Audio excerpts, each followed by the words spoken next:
Hello and welcome back to video 2 of your onboarding sequence for 22 apps. Of course, my name is Matthew McGregor, and today we're going to be talking about how to choose the content in your app to maximize earnings and impact. So just like I talked about last week, this is the topic of today. And if you haven't seen the first 2 videos already, that'd be the intro video explaining what exactly you all get included in 22 apps, and as well, why mobile apps are so important, plus the first video where we went and talked about the purpose of your app. Be sure to go ahead and watch those now. So let's jump straight into it. What specific material or content is actually going to be going in your app? So you have the purpose, right? You've got that idea of what you want your app to be about. Now it just comes down to, what are we going to put in the app? What are we going to put in the app? So let's dive into it. The first example of what you can put in your app, and there's a couple different pieces here, is curated content. Now, what is curated content? Well, curated content is essentially content that's in the app that you can be adding over time, or not. It doesn't really matter. But it's generally content that you can be adding over time that users can come back every single week or every single month, or however often, and they can get new updates, or there's new lessons or new podcasts available. So I'll just read through it.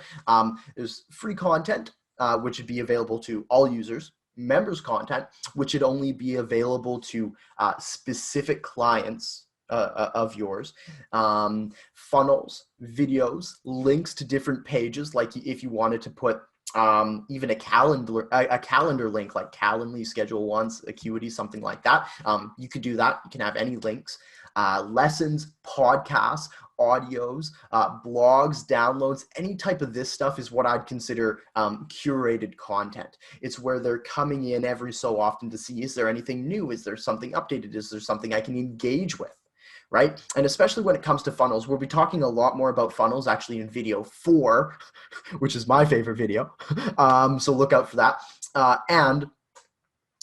Consider, if you are wanting to add content into your app, what can you add that will both have a really dramatic impact on them and delivering value, yet it won't use up too much of your time. And if you've already got stuff that you've created in anything here, like if you've already got a blog or if you've already got a podcast or anything at all, fantastic. Use it in your app. Go back through previous Facebook posts and check out what you've seen or what you've posted and what you've shared, right? And download it and put in your app. The second type of content that you can have in your app is event-based content. Now, these are things that generally happen that are a little bit more live, you could say, as the big live thing says on screen. It'd be like live events, webinars, challenges, launches, publications, like if you just published if you're in an article, or for launches, that'd be like book launches, product launches, whatever it is you've got going on. The app is a really great place to be able to share that sort of stuff. And the reason for that is because of push notifications. Okay. And because of push notifications, you can remind people not only to register, RSVP, you can also remind people to show up through push notifications. And what's really, really important here is that in your app, you are considering the idea of, what could I do to get all of these users engaging at the same time in a particular piece of content? So I'll kind of explain a couple of these. A live event right now during Corona time might not be the most ideal scenario, but it might be an online event. It could be a webinar, and a webinar is fantastic because you can educate your audience on any sort of material that that you feel is really, really powerful, really, really good. And then at the end, you can make an offer to buy your program, product, or service.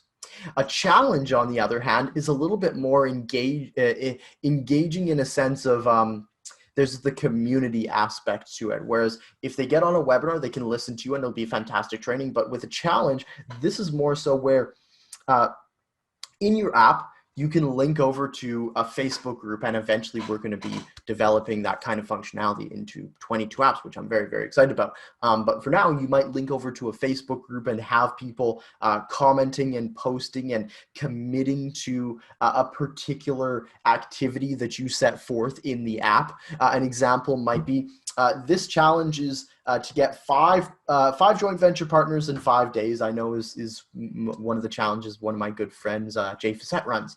How to get 5 joint venture partners in 5 days. And he really promotes every single day different activities and different tasks of today we're going to be, as an example, today we're going to be sending out 10 emails to these different folks and helping you to really make that stuff happen. And then at the end of the challenge, he's going to upsell them to whatever it is he's got. A launch is a little bit unique where this would be if you've got some kind of book, product, service that you're launching for the first time, or maybe relaunching, maybe a 2.0 version. It generally consists of a video sequence or a video series, and then different publications if you're featuring something and you want to let everybody know. Again, the idea here is, unlike the last one, with this, you want to let everybody know and everybody attends and everybody looks at it, because it's going to get you more eyeballs and it's going to make you more sales. The next type of piece is what I like to call daily or weekly content.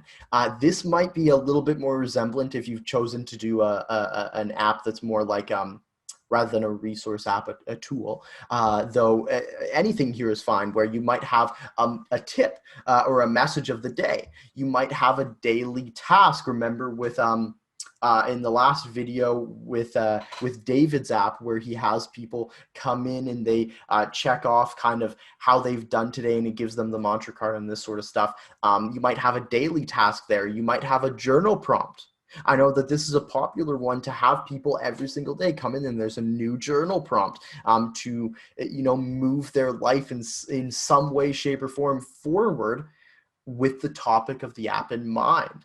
So that's daily or weekly content that you can have in your app.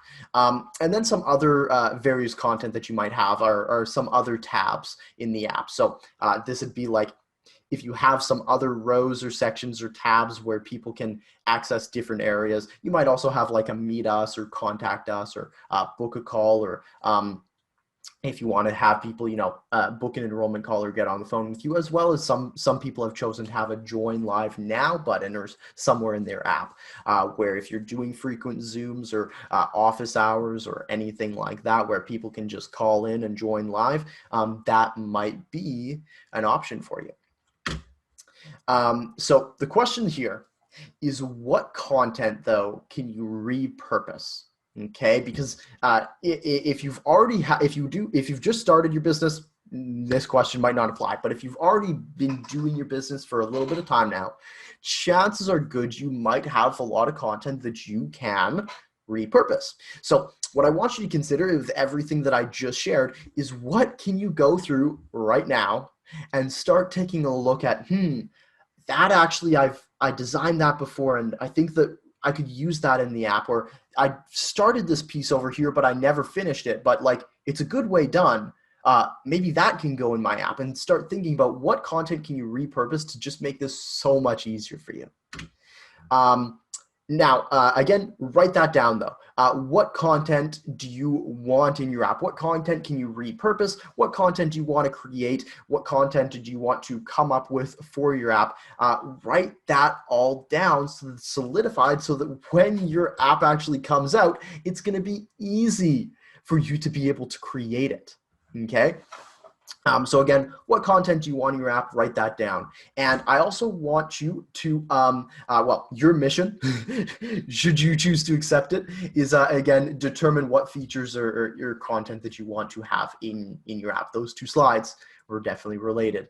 And I'll put a bunch of examples, same thing as last time, below, in case you want some ideas on what content you would have in your app. So I'll put a bunch of examples below so you can take a little bit of inspiration from them. And so with that, be sure to go ahead and share that content that you'll be putting in your app in our Facebook group. We're pretty active there, and we always love to hear from our community of what exactly they're thinking of creating for their app, and be able to give feedback and that sort of thing. And just in general, sharing your ideas with the community can help create so many amazing apps for everyone. So go ahead and share what content you're considering putting in your app. I look forward to reading it. And remember, if you'd like to share this opportunity with your friends and family, we will pay you for it. So if you'd like to share the free app for them where they can get started building an app for iPhone and Android for free, and get it on their platform without paying a dime, you can earn 20% commission when they upgrade as a free member, or you can earn 40% commission when they upgrade if you're a pro user. And so with that said, I hope this has been a good reminder. I'll link that below somewhere on this page so you can make sure you grab your links and be able to share the landing page we've set up so that those people can also get their free app. I look forward to seeing you in video 3, where we're going to be talking all about branding your app and creating a user experience that people love and adore. I'll see you there. Bye for now.